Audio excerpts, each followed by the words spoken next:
Hello everyone, welcome to my YouTube channel Pooja Pandey chemistry. आज हम लोग रासायनिक अभिक्रिया के उस पार्ट को पढ़ेंगे जिसके बारे में पहले की वीडियो में मैंने आपसे डिस्कशन किया था। पहले मैंने वियोजन, संयोजन, विस्थापन, द्विविस्थापन और अवक्षेपण अभिक्रियाओं के बारे में आपको बताया था। आज हम लोग वियोजन अभिक्रिया के प्रकार पढ़ेंगे। वियोजन अभिक्रिया उसे कहते हैं जिसमें एकल अभिकारक दो या दो से अधिक उत्पाद में टूटता है। आज उसी वियोजन अभिक्रिया की प्रोसेसिंग को पढ़ेंगे कि ये किस किस चीज की उपस्थिति में टूटता है, कौन कौन सी कंडीशंस इसमें होती हैं, कितने तरह के होते हैं।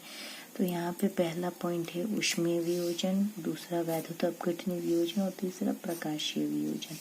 इस तरह के तीन वियोजनों की प्रक्रिया हम आज लोग पढ़ने वाले हैं, जिसकी वजह से अभिकारक दो या दो से अधिक उत्पादों के अंदर टूटेगा। पहला पॉइंट है आपका ऊष्मीय वियोजन। जैसे नाम से ही पता चल रहा है, जिसमें ऊष्मा दिया जाता है, टेम्परेचर दिया जाता है और तब जाके वो अभिकारक उत्पाद में टूटेगा, तो उसे ऊष्मीय वियोजन कहा जाता है। ऐसी वियोजन अभिक्रिया जो ऊष्मा के द्वारा संपन्न होती है उसे ऊष्मीय वियोजन कहते हैं। एग्जाम्पल आप देखिए, कैल्शियम कार्बोनेट जिसको चूने का पत्थर भी कहा जाता है, अगर उसको टेम्परेचर दिया जाता है तो ऊष्मा पाकर वो दो तरह के उत्पाद में टूट जाता है, कैल्शियम ऑक्साइड में और कार्बन डाइऑक्साइड में। कैल्शियम ऑक्साइड को बुझा हुआ चूना भी कहा जाता है। ऐसे ही दूसरा एग्जाम्पल मैं आपको बताऊं लेड नाइट्रेट का, जिसको टेम्परेचर देने की वजह से लेड ऑक्साइड में, नाइट्रोजन डाइऑक्साइड में और ऑक्सीजन गैस के रूप में टूटेगा। ये उत्पाद होते हैं और ये दोनों उप उत्पाद होते हैं। यहाँ पे एकल अभिकारक लेड नाइट्रेट था, जिसको तापमान देने से, ऊष्मा देने से ये दो या दो से अधिक उत्पाद के रूप में टूटा है। वैद्युत अपघटनीय वियोजन, नाम से ही आपको पता चल रहा है कि इसमें विद्युत का उपयोग किया जाता है, इलेक्ट्रिसिटी का यूज किया जाएगा।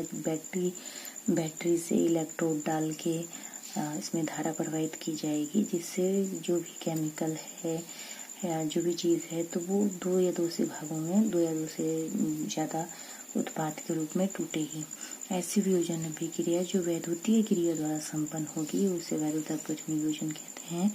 जल का वैद्युत अपघटन इसी प्रकार की अभिक्रिया है। यहाँ पे हम लोग पानी में धारा प्रवाहित करके जल को दो भागों में तोड़ेंगे, हाइड्रोजन गैस में और ऑक्सीजन गैस में। जैसा कि हम लोग जानते हैं कि पानी इन्हीं दोनों गैसों से मिलकर बना होता है। कांच के पात्र में जल भरकर उसमें ग्रेफाइट रोड डालकर बैटरी से जोड़कर धारा प्रवाहित करने पर जल का वियोजन हाइड्रोजन गैस और ऑक्सीजन गैस के रूप में हो जाता है। यहाँ पे ग्रेफाइट का रोड इसीलिए लिया जाता है क्योंकि वो इलेक्ट्रिसिटी का यानी कि विद्युत का सुचालक होता है। बैटरी से धारा प्रवाहित की जाएगी, जिससे पानी की दो मोल हाइड्रोजन में और 1 मोल ऑक्सीजन गैस में विघटित हो जाएगा, टूट जाएगा। तीसरा पॉइंट हम लोग पढ़ेंगे प्रकाशीय वियोजन। प्रकाशीय वियोजन क्या होता है? नाम से पता चल रहा है कि इसमें सूर्य की रोशनी या सूर्य के प्रकाश की आवश्यकता होगी। ऐसी वियोजन अभिक्रिया जो सूर्य के प्रकाश में संपन्न होती है उसे प्रकाशीय वियोजन कहते हैं। जैसे यहाँ पे सिल्वर ब्रोमाइड है, सनलाइट की उपस्थिति में प्रकाशीय ऊर्जा को इसी तरह से इंडिकेट किया जाएगा, इसी तरह से प्रदर्शित किया जाएगा। तो सिल्वर अलग टूटता है और ब्रोमीन गैस के रूप में अलग टूट जाता है।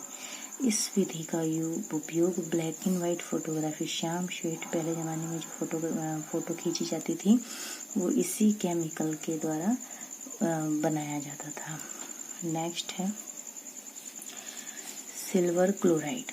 सिल्वर क्लोराइड भी सेम प्रोसेस है, इसको भी सूर्य की रोशनी में अगर रख दिया जाए तो ये सिल्वर में और क्लोरीन गैस में टूट जाता है। तो इस तरह से हम लोगों ने तीनों वियोजन अभिक्रियाएं पढ़ी जो अलग अलग प्रोसेस से विघटित हो रही है या टूट रही है।